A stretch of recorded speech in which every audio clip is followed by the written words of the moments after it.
Assalamualaikum warahmatullahi wabarakatuh. Terima kasih ya sudah bersedia untuk melihat video pembelajaran kali ini. Sudah terasa kita masuk ke pertemuan 14 ya. Kita akan membahas mengenai diplomasi cyber. Ya. Oke, kita lanjutkan ya diplomasi cyber.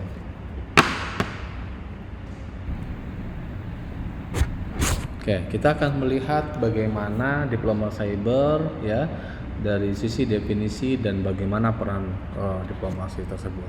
Ya, diplomasi secara umum ya adalah diplomasi adalah salah satu instrumen penting untuk mencapai kepentingan nasional sebuah negara dalam hubungan internasional. Dengan diplomasi, negara membangun citra dan gagasan tentang dirinya. Ya. Bull pada 1977 ya dalam bukunya The Anarchical Society, a Study of Order in World Politics ya. Bull memandang bahwa diplomasi sebagai suatu perilaku hubungan antar negara dan entitas lain ya dalam politik dunia yang dilakukan oleh agen resmi dan dengan cara damai ya. Watson ya dalam bukunya Diplomasi The Dialogue Between States ya, buku ini dikeluarkan tahun 84 ya, melihat diplomasi sebagai suatu proses negosiasi antar entitas politik yang mengakui kemerdekaan satu sama lain ya. Diplomasi harus berfungsi sebagai alat komunikasi internasional untuk membangun norma bersama dan sebagai cara untuk mengelola politik internasional yang bertujuan untuk meminimalkan gesekan dalam hubungan internasional. Jika dikaitkan dengan diplomasi dalam ruang cyber, ya, cyber diplomasi harus berfungsi sebagai alat komunikasi internasional untuk membangun norma cyber ya bersama dan cara untuk mengelola ruang cyber yang bertujuan untuk meminimalkan gesekan di ruang cyber. Oke, ya, itu secara umum. Coba kita lihat diplomasi cyber itu sendiri, ya. Menurut Barinha ya dan Reinhardt ya, diplomasi cyber merupakan diplomasi yang dilakukan di ranah atau domain cyber di mana sumber daya diplomatik dan kinerja fungsi diplomatik digunakan untuk mengamankan kepentingan nasional terkait dengan domain cyber ya, yang dilakukan dengan format bilateral maupun multilateral ya. Dalam hal ini agenda diplomatik menjadi isu utamanya mencakup ya isu cyber security, cyber crime ya, confidence building, kemudian internet freedoms dan internet governance ya. Diplomasi cyber menggabungkan penggunaan alat dan pola pikir diplomatik untuk menyelesaikan masalah yang timbul dari penggunaan domain cyber secara internasional. Ya, lebih lanjut, diplomasi cyber dan diplomasi digital merupakan hal yang berbeda, di mana diplomasi digital didefinisikan sebagai penggunaan status jejaring sosial untuk mendorong dialog dengan publik secara online ya. Dalam hal ini penggunaan perangkat teknologi untuk melakukan kegiatan diplomasi tradisional ya. Sehingga perbedaannya adalah diplomasi digital mengacu pada penggunaan alat dan teknik digital untuk melakukan diplomasi, sedangkan cyber diplomasi mengacu pada penggunaan alat diplomatik dan pola pikir diplomatik untuk menyelesaikan masalah yang timbul dari domain cyber ya. Sudah tahu ya perbedaannya ya. Karena apa? Karena isu domain cyber melibatkan beberapa negara, maka perlu dilakukan pembicaraan dan diskusi untuk menyelesaikan masalah yang ditimbulkan dari domain tersebut.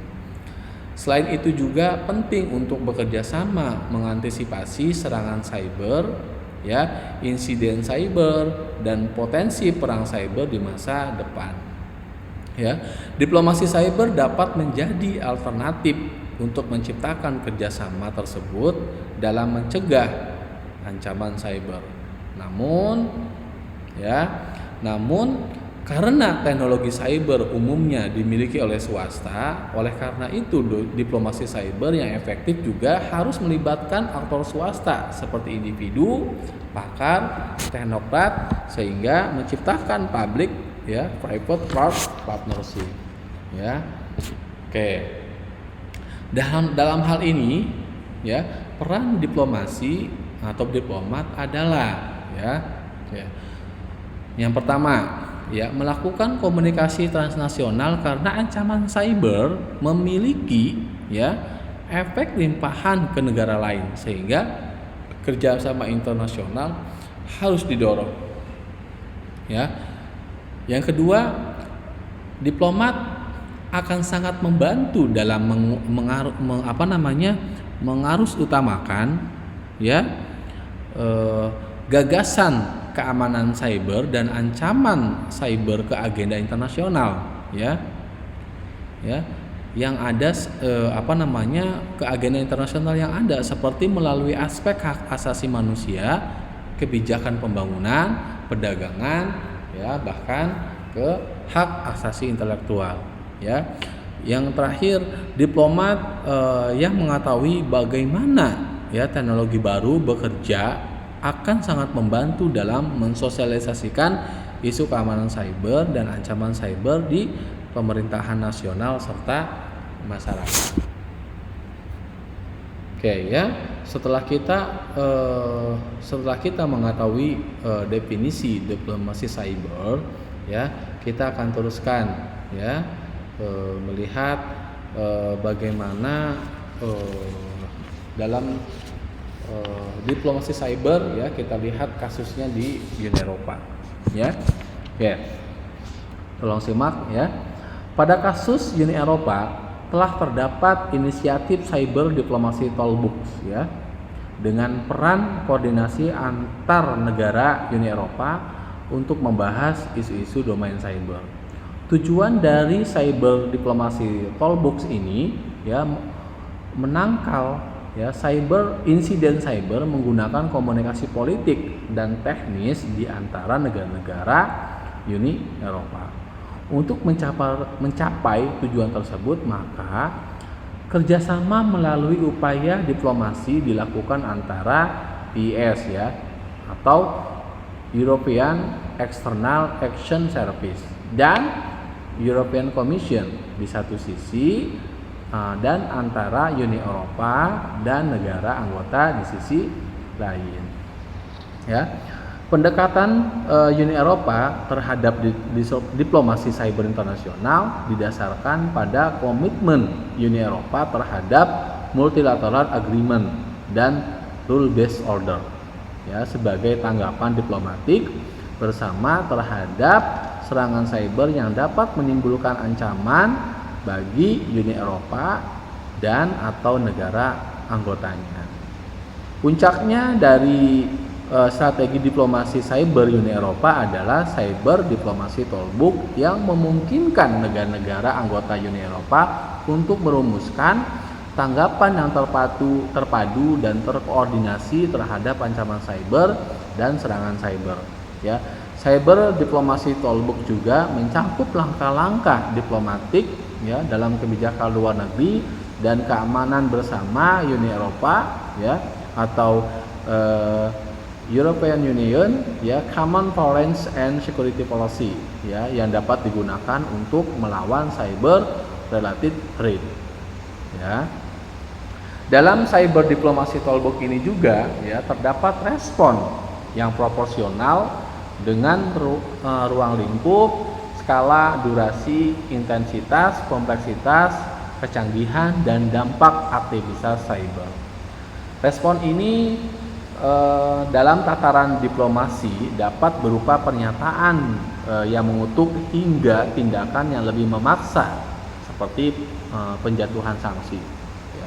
European Council menggunakan salah satu tindakan dalam cyber diplomasi Toolbox tersebut dalam bentuk sanksi untuk pertama kalinya pada tahun 2020 ketika ya memberikan sanksi kepada 6 orang dan 3 badan hukum yang bertanggung jawab ya memfasilitasi serangan cyber yang menargetkan sistem informasi perusahaan multinasional yang berlokasi di Uni Eropa.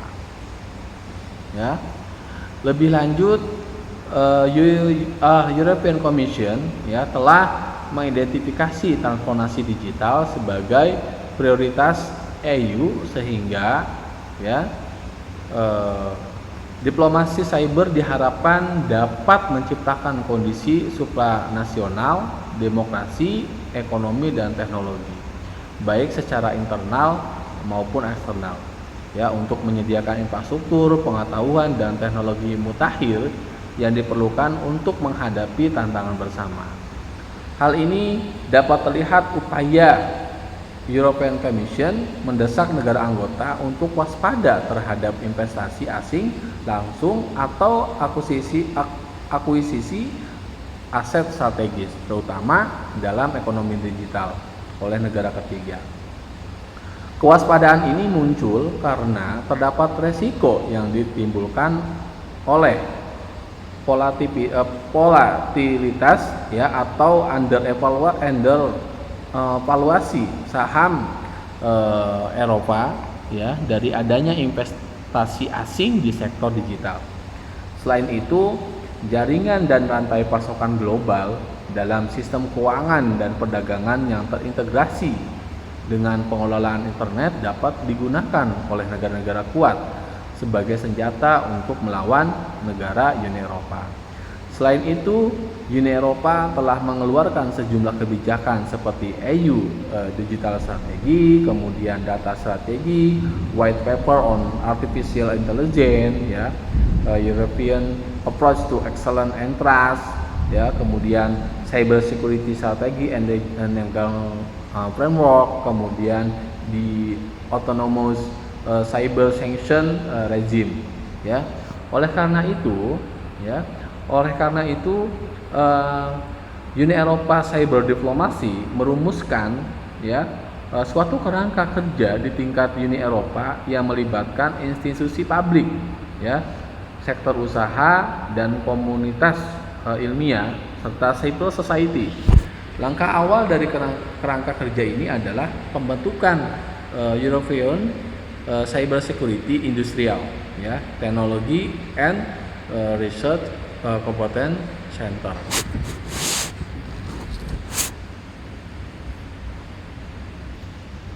Oke ya, kita sudah melihat bagaimana pada kasus di Uni Eropa terkait dengan cyber diplomasi. Oke, kita coba beralih ke kawasan ASEAN, ya. Tolong didengarkan, adik-adik, ya.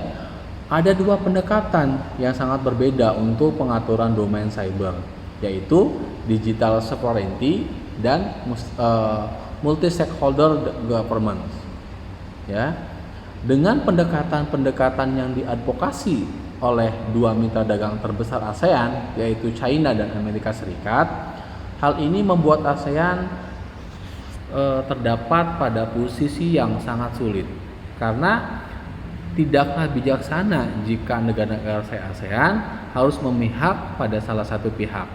Ya, pada kondisi ini, diplomasi cyber dari negara-negara ASEAN perlu menyeimbangkan kepentingan masing-masing anggota di satu sisi dan kebutuhan akan norma-norma regional yang berlaku secara universal. Ya, di sisi lain, sehingga dicapai sebuah kompromi dan solusi praktis. Ya, terlebih lagi negara ASEAN memiliki tingkat kemampuan cyber yang berbeda-beda, ya, seperti yang sudah kita jelaskan minggu-minggu yang lalu, ya. Seperti yang kita ketahui bahwa Singapura dan Malaysia berada pada peringkat paling atas dalam Global Cyber Security Index, ya, yang dikeluarkan oleh ITU, ya, dan keduanya sangat memahami perlunya diplomasi cyber dalam kerjasama internasional. Oke, Singapura adalah negara tuan rumah ASEAN, ya, Ministerial Conference on Cyber Security, dan kontributor terbesar untuk ASEAN Cyber Capacity Programs, ya, atau yang disebut ACCP, ya. Salah satu pendukung paling vokal tentang norma-norma dunia maya dan cyber dan CBM di PBB, ya. Malaysia juga menjadi tuan rumah IRF, ya, Intersessional Meeting, ya, atau ISM, dan telah lama menjadi salah satu pendukung utama kerjasama teknis di kawasan ASEAN melalui Lembaga Cyber Security Malaysia, sekaligus salah satu pendiri Asia Pacific Computer Emergency Response Team, ya, atau APCR, ya. Nah, ini kita melihat bahwa, ya, di ASEAN sendiri tingkat kemampuannya berbeda-beda. Kita tadi sudah dijelaskan bagaimana kemampuan Malaysia dan Singapura, ya. Oke, kita lanjutkan. Kemudian dalam kerangka ASEAN pula, kekuatan regional lainnya seperti Cina, Jepang, Australia juga banyak memfokuskan upaya diplomasi cyber mereka di ASEAN. Misalnya, ya, rencana kerja ICT ASEAN China, ya, pada tahun 2018, ya, meliputi kegiatan pertukaran informasi dan kerjasama peningkatan kapasitas dalam keadaan darurat dan keamanan jaringan. Selain itu, ya, ASEAN ICT Minister juga mendukung proposal China terkait inisiatif ASEAN China Network Security On-Site Training Programs, ya. Selain Cina, Jepang juga secara aktif mempromosikan kerjasama CRT, ya, atau CERT, ya, dan memprakarsai, ya, The Cyber Green Institute, ya, yang menyediakan pemeriksaan kesehatan domain cyber dan tingkat infeksi negara di domain cyber, ya. Jepang juga mendorong, ya, ASEAN Japan Cyber Crime, ya, dialog, ya, yang telah berlangsung 3 kali pada tahun 2018. Selain itu, Jepang juga telah mengumumkan peluncuran ASEAN Japan Cyber Security Capacity Building Center di Thailand, ya, pada tahun 2018, ya.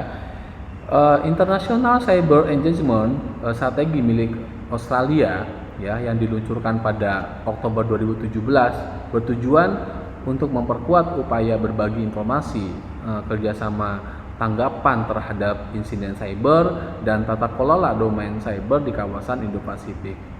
Dalam kaitannya dengan ASEAN, ya, Australia telah berbagi tantangan dan peluang di domain cyber yang menjadi salah satu tema utama, ya, dalam Australia ASEAN Special Summit, ya, pada Maret 2018. Oke. ASEAN juga mendapat manfaat dari organisasi internasional yang secara proaktif berkontribusi pada peningkatan kapasitas cyber ASEAN dan mencegah, ya, dan pencegahan kejahatan cyber. Secara khusus, ya, Interpol Global Complex for Innovation, ya, yang berlokasi di Singapura menawarkan platform yang mudah untuk mengembangkan inisiatif keamanan cyber di kawasan Asia Tenggara. Oke, ya, ini terlihat bagaimana ya, di contoh kasus di ASEAN, ya, terlihat bagaimana ASEAN ini dalam posisi sulit, ya. Karena apa? Karena kerjasamanya, ya, ada di tengah-tengah, ya, ada China, kemudian ada Amerika, bahkan kemudian ada Jepang di sana, ada Australia di sana, ya. Oke, ya, itu sebagai gambaran, ya, teman-teman, bagaimana diplomasi cyber yang ada di Uni Eropa dan di ASEAN. Kita akan beranjak kepada secara khusus bagaimana yang terjadi di Indonesia, ya. Pelaksanaan diplomasi cyber Indonesia saat ini tidaklah mudah dikarenakan kontestasi paradigma mengenai cyber governance di antara kekuatan dunia nyatanya masih kental. Salah satunya tercermin dari kegagalan United Nations GGE ya atau UNGGE ya menyelesaikan laporan akhir pada sidang Majelis Umum PBB ya pada bulan Juni 2017 ya. Hal ini yang mengganjal adalah perbedaan posisi atas isu hukum humaniter internasional ya, right for self defense ya, dan countermeasures yang dinilai berpotensi melegitimasi militerisasi di ruang cyber. Ya, sikap Indonesia menghadapi ancaman keamanan dan kejahatan cyber tentunya sangat bergantung pada kebijakan dan kepentingan nasional.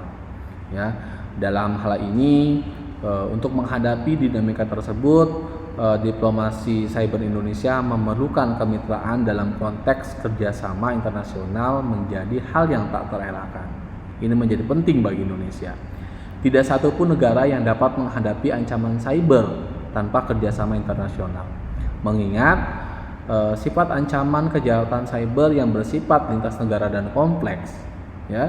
Selain itu juga diperlukan kemitraan dengan pemangku kepentingan terkait ya di tingkat nasional.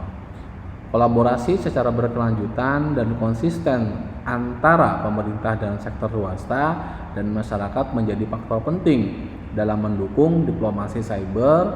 Karena apa? Karena sektor swasta merupakan aktor terdepan dalam penanganan isu cyber.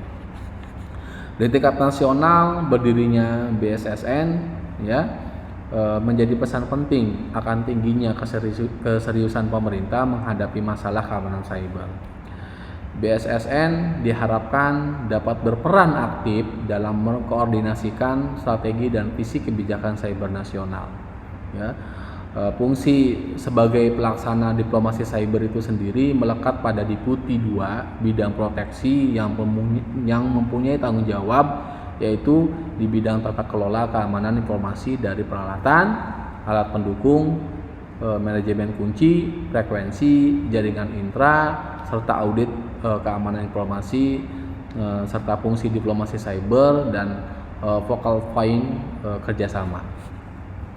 Pada tataran bilateral, Indonesia juga telah mendorong komitmen kekuatan dunia saat ini untuk bekerja sama mengatasi persoalan kejahatan dan keamanan cyber. Ya, hal ini terlihat dari pernyataan bersama antara Indonesia dengan Amerika Serikat untuk bekerja sama di bidang cyberspace, ya, dan dengan Cina pula Indonesia bekerja sama di bidang keamanan cyber dan cyber terrorism pada tahun 2015. Indonesia juga sudah bekerja sama dengan Rusia ya yang terjalin sejak 2016 ya melalui pernyataan bersama ya untuk bekerja sama di bidang cyber security. Sementara itu kerjasama mengatasi keamanan cyber dengan Australia dan Inggris telah tertuang dalam bentuk MOU pada tahun 2018. Ya, kerjasama bilateral yang dilakukan dengan Australia tidak hanya menyangkut tentang keamanan cyber semata, tapi juga masalah ekonomi digital. Ya, sementara itu cakupan kerjasama cyber dengan Belanda disepakati pada Juli 2018, diantaranya adalah berbagi informasi dalam bidang hukum, perundang-undangan, kebijakan nasional, dan strategi manajemen yang terkait dengan ranah cyber, ya, penguatan kapasitas dan pembentukan kelembagaan serta pengembangan teknologi di bidang cyber melalui jejaring dan program pelatihan dan pendidikan. Ya, pada pelaksanaan diplomasi cyber Indonesia dalam kerangka kerjasama regional dapat dilihat dalam ASEAN Political Security Community, ya, khususnya terkait peningkatan kerjasama dalam hal ancaman non-tradisional, khususnya menyangkut persoalan kejahatan transnasional dan lintas batas. Terkait kejahatan cyber di ASEAN dituangkan dalam ASEAN Cooperation on Cyber Security and Against Cybercrime, ya. Komitmen dalam menjaga keamanan cyber di kawasan ini terlihat dalam beberapa pertemuan seperti ASEAN Minister meeting ya on transnational crime.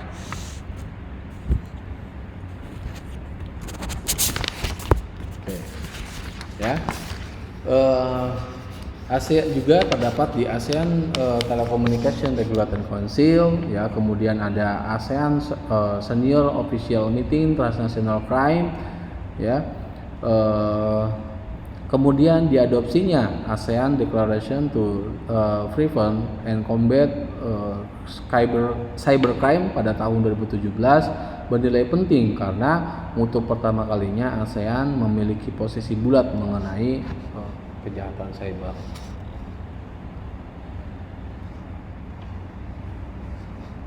Terus kemudian pada level kerjasama ASEAN Plus 3 plus dialog partner ya, maksudnya adalah ASEAN Plus dialog partner, Indonesia secara aktif terlibat dalam inisiatif ASEAN Regional Forum ya, work plan on security of and in the use of information and communication technologies. Ya, tujuannya adalah mempermudah pemerintah Indonesia untuk melakukan proses diplomasi cyber termasuk penanganan insiden cyber maupun hal lain yang terkait pencapaian tujuan bersama. Ya, di forum multilateral juga Indonesia berperan ya dalam pembahasan norma cyber khususnya UNGGA sebagai wadah negara anggota PBB dalam menjaga keamanan informasi. Indonesia juga secara aktif mengikuti guliran pembahasan kelompok kerja yang dibentuk oleh UNOC ya, untuk menyusun pedoman mengatasi kejahatan cyber dengan lingkup pencegahan ya, kerjasama internasional dan pengembangan kapasitas. Ya, kita sudah melihat bagaimana diplomasi cyber ya yang sudah dilakukan oleh Indonesia. Ini juga kalau kita lihat ya, terlihat jelas bagaimana ya Indonesia tidak mudah ya. Karena apa? Karena tadi konsentrasi paradigma juga sudah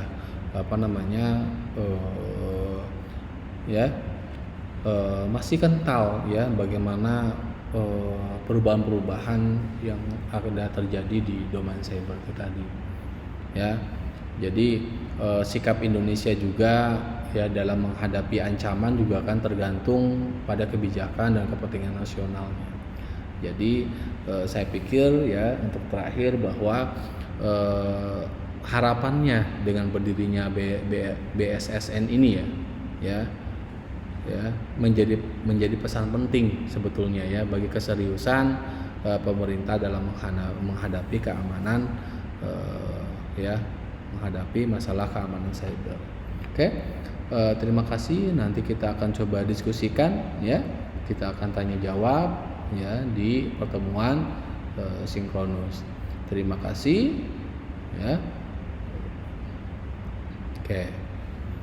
Ini sebagai referensi ya, sudah saya upload juga di Leads ya, kalian bisa baca. Kemudian kita sudahi. Assalamualaikum warahmatullahi wabarakatuh.